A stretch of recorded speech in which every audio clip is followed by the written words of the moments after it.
Hi friends, welcome to our channel. నేను మీ శిల్పారెడ్డి. ఈరోజు వీడియోలో మీకు మునగాకు పచ్చడి చేసి చూపించబోతున్నాను. చాలా అంటే చాలా కమ్మగా, నోటికి భలే రుచిగా ఉంటుంది. ఎప్పుడూ ఒకే రకమైన మునగాకు తాలింపే కాకుండా ఇలా మునగాకు పచ్చడిని కూడా ట్రై చేయండి. ఈ పచ్చడి ఎవరైనా సరే తినచ్చు. మన ఆరోగ్యానికి ఎంతో మేలు చేస్తుంది. ఈ మునగాకు కంటి చూపును మెరుగుపరచడమే కాకుండా ఇందులో ఐరన్, కాల్షియం, పొటాషియం వంటివి చాలా ఎక్కువగా ఉంటాయి. పాలిచ్చే తల్లులకు కూడా ఈ మునగాకు కూరని వండి పెడితే పాలు ఎక్కువగా ఉంటాయి. మరి ఇన్ని ఆరోగ్య ప్రయోజనాలు కలిగిన ఈ మునగాకు పచ్చడిని ఎవరైనా తినచ్చు. మరి ఇంకెందుకు ఆలస్యం ఫ్రెండ్స్, ఈ పచ్చడి ఎలా చేయాలో చూసేద్దామా. ఇక్కడ నేను ఒక చిన్న ఉసిరికాయ సైజ్ అంతా చింతపండును తీసి వేడి నీళ్ళల్లో నానబెట్టుకున్నాను. ఇలా నానబెట్టుకోవడం వల్ల చింతపండు తొందరగా నానిపోతుంది.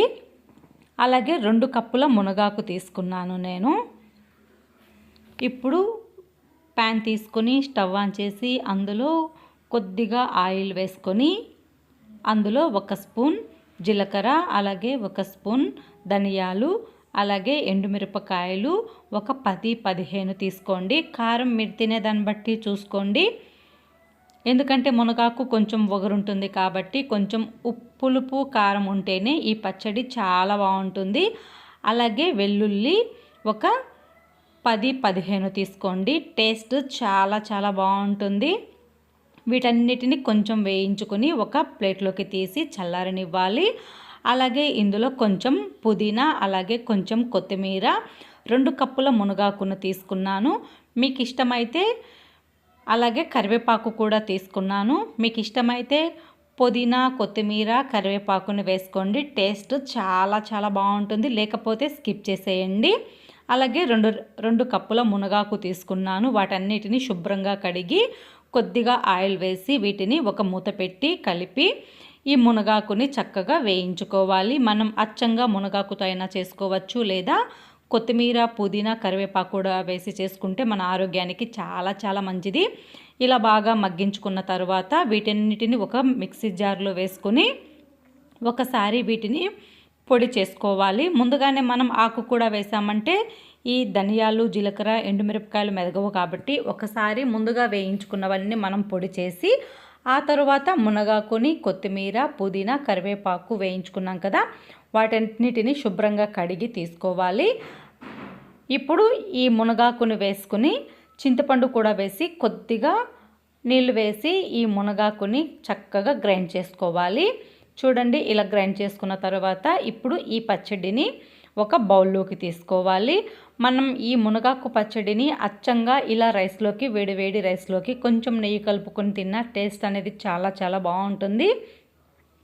మనకి ఒకవేళ ఓపిక లేకపోతే ఇలాగే వేడి అన్నంలోకి సర్వ్ చేసుకోవచ్చు, లేదా టైం ఉంటే పోపు కూడా పెట్టి ఈ పచ్చడిని సర్వ్ చేసుకోవచ్చు. కొద్దిగా ఆయిల్ వేసుకొని అందులో ఎండుమిరపకాయ, అలాగే కరివేపాకు, ఆవాలు, జీలకర్ర, ఉద్దిపప్పు, కొంచెం ఇంగువని కూడా వేసుకొని కొంచెం అంటే మనం ఇందులో మెంతులు కూడా వేసుకోవచ్చు, లేదా స్కిప్ చేసేయచ్చు.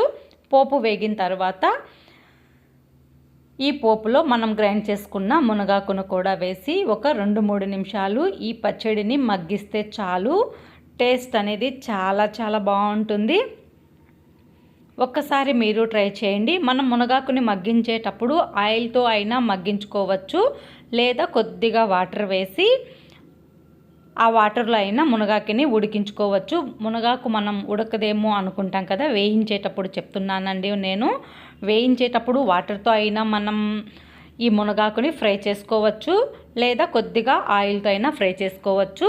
అలా అంటే కొంచెం ఆయిల్తోనే ఫ్రై చేసుకుంటే పచ్చడి అనేది చాలా చాలా బాగుంటుంది. ఇలా పోపు పెట్టుకున్న తర్వాత ఇందులో వాటర్ ఏమి వేయకుండా ఇలా అచ్చంగా ఆయిల్తోనే ఒక 2-3 నిమిషాలు కలర్ మారేంత వరకు ఈ పచ్చడిని బాగా కలుపుకోవాలి. మంచి సువాసన వచ్చేంత వరకు ఈ పచ్చడిని బాగా కలుపుకోవాలండి. ఇప్పుడు ఈ పచ్చడిని వేడి అన్నంలో నెయ్యితో కానీ, లేదా ఉత్త ఈ మునగాకు పచ్చడితో అయినా సర్వ్ చేసుకుంటే చాలా చాలా బాగుంటుంది. కమ్మగా పాలు ఇచ్చే తల్లులకైనా చేసి పెట్టండి. పాలు ఎక్కువగా పడతాయి. మన హెల్త్కి చాలా చాలా మంచిది ఈ మునగాకు పచ్చడి. మనం ఎప్పుడు తాలింపులే కాకుండా ఇలా పచ్చడి కూడా ట్రై చేయండి ఫ్రెండ్స్. ఈ రెసిపీ నచ్చింది కదా, మీరు వెంటనే ట్రై చేసేయండి.